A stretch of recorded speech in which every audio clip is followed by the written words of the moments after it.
Fala rapaziada, tudo bem? Hoje um pouco sobre ondas mecânicas, onde se aplica, fenômenos práticos também, e bora pro vídeo então. Bom pessoal, sei que podemos dizer assim, a energia mecânica, ela vai ser aquela energia que ela pode englobar duas outras a mais. A energia cinética, que é a energia do movimento, aquela utilizada para geração de energia elétrica, as hidrelétricas, por exemplo, ou também a energia potencial também, aquela que vai depender de uma interação com o corpo, e que esse corpo esteja em uma posição ideal também. Contudo, entretanto, todavia, gente, a energia mecânica, ou logo as ondas mecânicas, vão ser um pulso de vibração correspondentes já às energias explicadas que elas vão ser transmitidas por um meio material.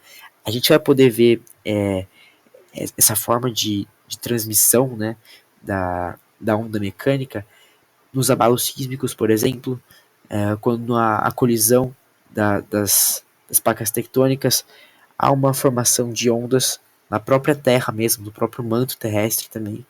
A gente vai poder também ver isso no meio marítimo também, nos oceanos, as ondas que a gente consegue ver. É uma boa explicação do que é uma onda mecânica. E também no nosso dia a dia, quando a gente manda um áudio, por exemplo, a gente emite ondas sonoras que vão ser captadas, né?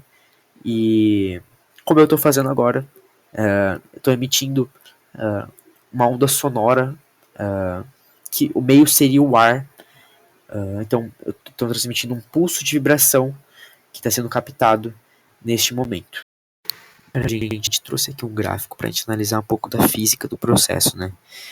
Como a gente pode ver aqui, a gente tem a nossa crista. O que é a crista? É o ponto mais alto de uma onda, caracterizada pela amplitude, ou pela letra A maiúscula.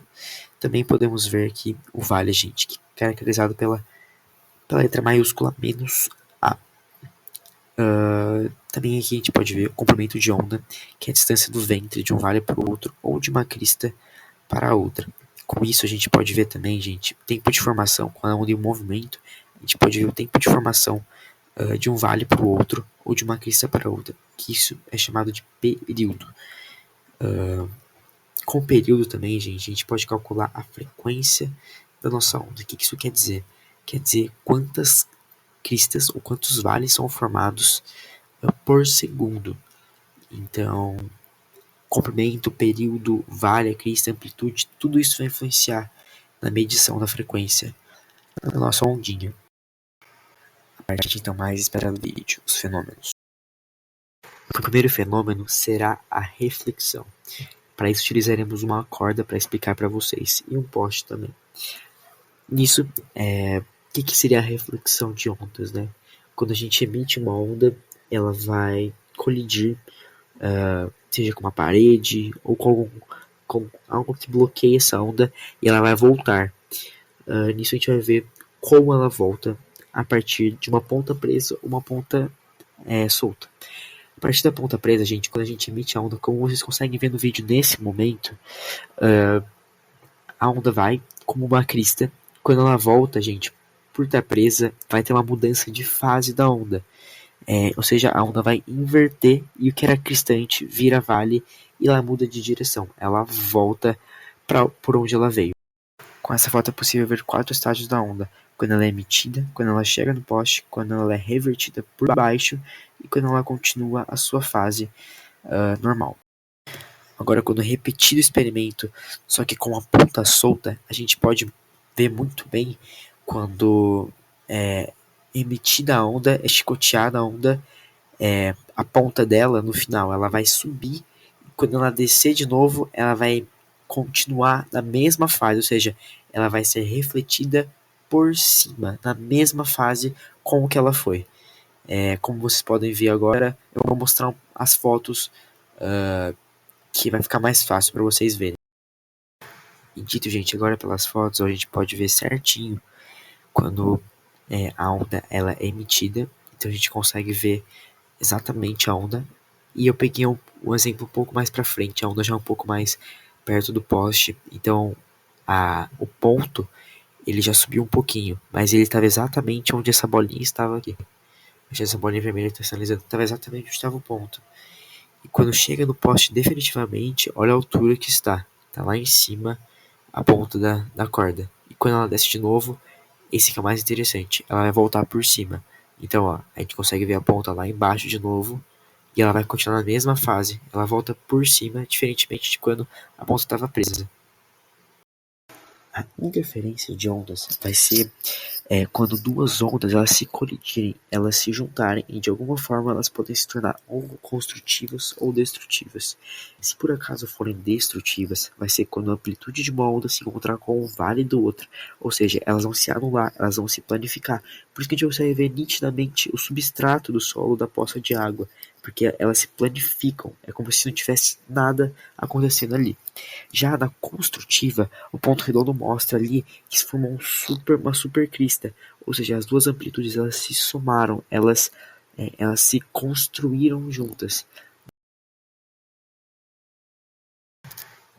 Enfim, agora traremos a refração como o último fenômeno e o último tópico do nosso vídeo de hoje. O que seria a refração, gente? Quando aplicado um pulso de ondas, utilizaremos a passagem de vibração de uma onda de um meio para o outro, como por exemplo a passagem dessa perturbação de vibrações, né, de uma corda mais fina para mais grossa, ou vice-versa.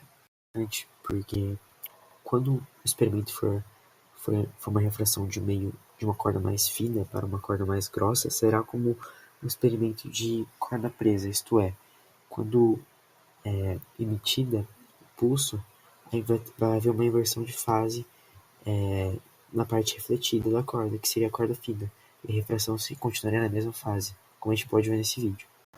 Nessa parte também do vídeo eu consigo capturar, que é quando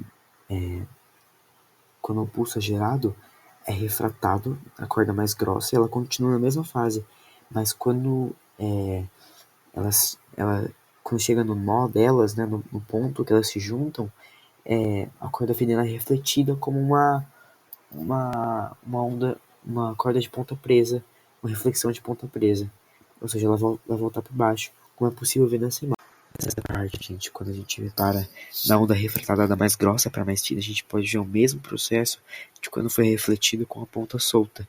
Ou seja, a onda grossa ela é pulsada, e quando ela é pulsada, ela refrata na mais fina na mesma fase, e quando ela é refratada na mais fina na mesma fase, ela é refletida também na mesma fase por cima. Isso mostra o mesmo processo que aconteceu na reflexão, quando a ponta não estava presa. A onda estacionária expressa os conceitos de nós e ventres, onde nós são as regiões neutras, que as amplitudes elas se neutralizam com os vales, e os ventres são as regiões de volatilidade, ou seja, que pode tanto ser vale quanto ser